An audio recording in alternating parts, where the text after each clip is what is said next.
Hello, and my name is Clive Whittam, and this is a long overdue video of me talking about Sha, which are the red marks which you come across after doing gua sha on someone's skin.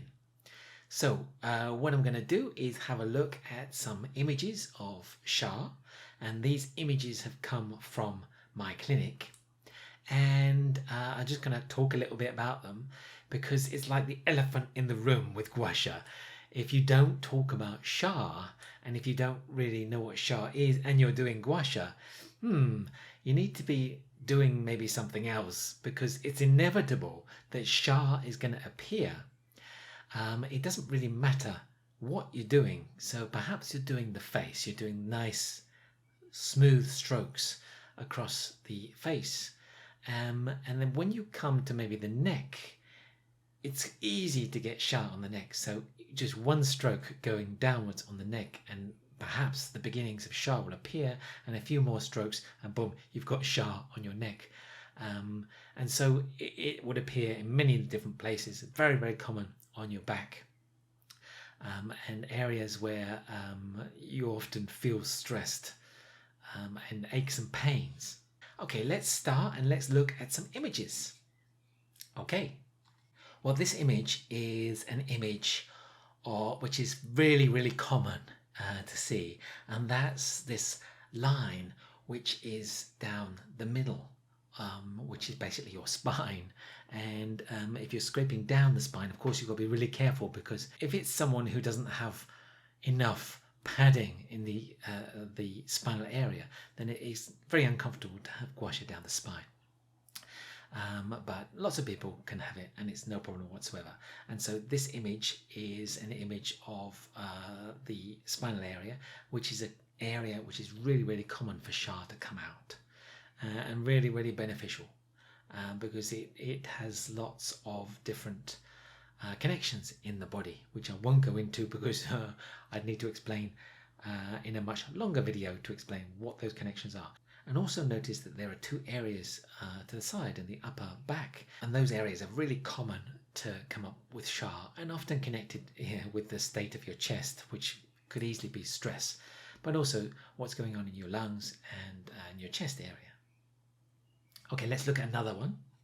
And here is an image of someone's shoulders, and you can see clearly that the Sha has come to the surface, and there are lots of tiny dots which are put together, which kind of look like they're kind of larger dots, and that's one of the features of Sha on the skin. So remember, Sha, there isn't any breakage of the blood vessels like you would find in a bruise, and so it behaves in a different way. And if I was to push this person's shoulder, it wouldn't hurt, and not under normal circumstances.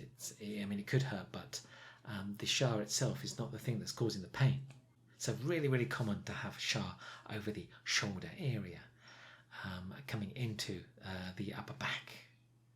And here's an image of Sha, which is the other end of the back, coming towards the buttock area, and this is be the lower back. And you can see how an area can have a very, very, very targeted area of Sha, and the Sha here is really in just two small areas, and the Sha has come out because there's been some reaction going on in the connective tissue with the scraping of the tool, and that has caused something to happen within the tissue, and the reaction is to release blood from the tissue bed, and to actually relieve in some way this obstruction that was underneath there. Here we have the classic image of Sha, which is in the kind of middle of your back, which is really, really common to come out, and is so common with anyone who has any digestion problems, because the mid back, which is coming around to the middle of your epigastrum and abdomen, is exactly where your stomach is, and a lot of your digestion takes place. And so it's a great way to actually treat the digestive area at the back of that area. Okay, let's look at one more. Here's another one. Now this looks rather like he's had an accident on his back, I think. And it's basically the whole of the upper back has got Shah over it, and it's a kind of classic stress back or something happening in your chest area, and be very common. But the effect of scraping and the changes of the changes of what's happening within the body underneath the skin is that things will happen not just in the back area but all around the body, purely because of the effect on microcirculation. And there's considered to be a change in how the body reacts with inflammation with this technique, and so this can often really make changes in the body. Incidentally, this back is my back, and my back quite often looks like that if I haven't been treated for a while.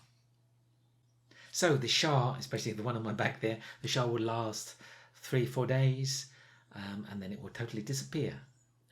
And with any luck, the next time you do it, there'll be less Shah, meaning there's less obstruction in that area. So that's it for today. If you want any more information about Shah, then pick up any one of my books, because I talk about it in those, and come and study with me. Come to my online classes in the Komorebi Institute, and also come to my live classes, which are in the United States and also in Spain. And all of those details you'll find in the links somewhere around here. And I'll be continuing talking about Shah in another video. So until then, I shall enjoy my summer's day in Barcelona.